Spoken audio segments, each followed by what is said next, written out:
Quando alguém tem poder, o que impede que essa pessoa o use de forma errada? Hoje a gente vai mergulhar fundo no complexo manual de regras que orienta uma força policial para entender as várias camadas de ética e lei que existem para manter tudo sob controle.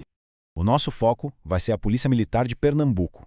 A gente vai analisar os próprios manuais de formação deles para descobrir o que se espera de cada integrante e quais são as regras do jogo que eles precisam seguir.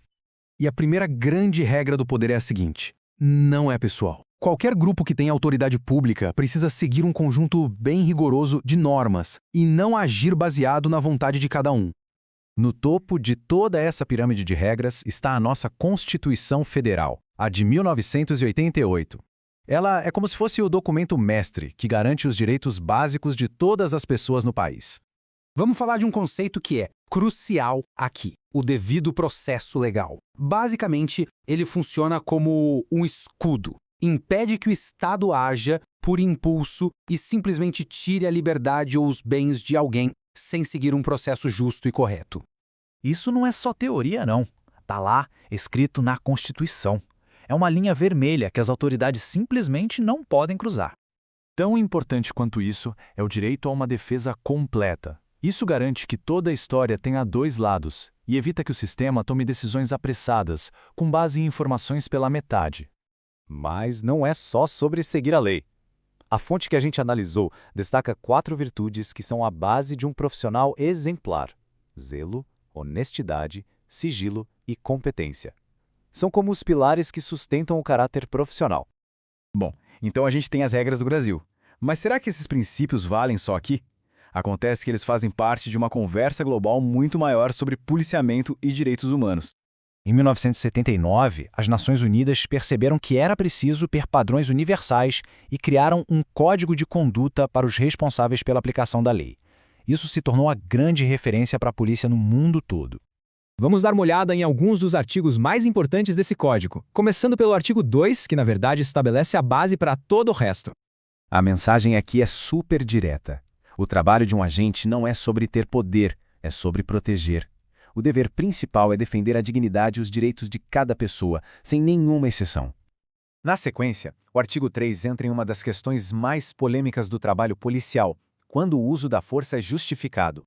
A orientação é bem clara: a força nunca pode ser a primeira opção. É uma ferramenta de último recurso para ser usada só quando for absolutamente necessário e sempre com a menor intensidade possível para resolver a situação. Agora, o artigo 5 traça uma linha definitiva, proibindo os piores abusos de poder de uma forma que não deixa nenhuma margem para interpretação. Isso não é uma sugestão, é uma ordem. Não tem asterisco, não tem mas. Nenhuma desculpa, seja a guerra, segurança nacional ou só estava cumprindo ordens, pode justificar tortura ou tratamento cruel, ponto. Vamos para o artigo 7, que foca na integridade. A ideia aqui é garantir que o poder não corrompa e que a instituição se mantenha limpa. O código vai além de simplesmente dizer não seja corrupto. Ele exige que os agentes sejam uma linha de frente contra a corrupção, combatendo ativamente qualquer ato desse tipo que encontrem. Agora, vamos trazer tudo isso de volta para a nossa realidade. Como é que esses padrões globais se transformam nas regras do dia a dia da Polícia Militar de Pernambuco? O regulamento local tem uns conceitos bem interessantes, como o pundonor militar. Pensa nisso como uma bússola moral interna, um senso de honra pessoal que leva o policial a fazer a coisa certa, mesmo quando ninguém está olhando. E se o pundonor militar é sobre a honra interna, o decoro da classe é sobre a reputação externa. É sobre como as ações de um único policial refletem em toda a profissão, mantendo o respeito do público. E como esses ideais todos aparecem na prática? Eles se transformam em deveres bem claros: servir a comunidade, agir com disciplina, ser justo e, o que é crucial, respeitar a integridade de todas as pessoas, mesmo daquelas que são acusadas de um crime. O que a gente está vendo aqui é um sistema todo interligado, desde a Constituição lá no topo, passando pelo Código da ONU, até chegar nos regulamentos locais. Cada regra reforça a outra. É como se criasse uma teia de responsabilidade. A grande lição aqui é a seguinte: a ação de um agente da lei não deve ser aleatória ou baseada em sentimentos pessoais. Ela é guiada por uma arquitetura ética e legal bem complexa, que foi desenhada para proteger o público. E isso tudo nos deixa com uma pergunta final.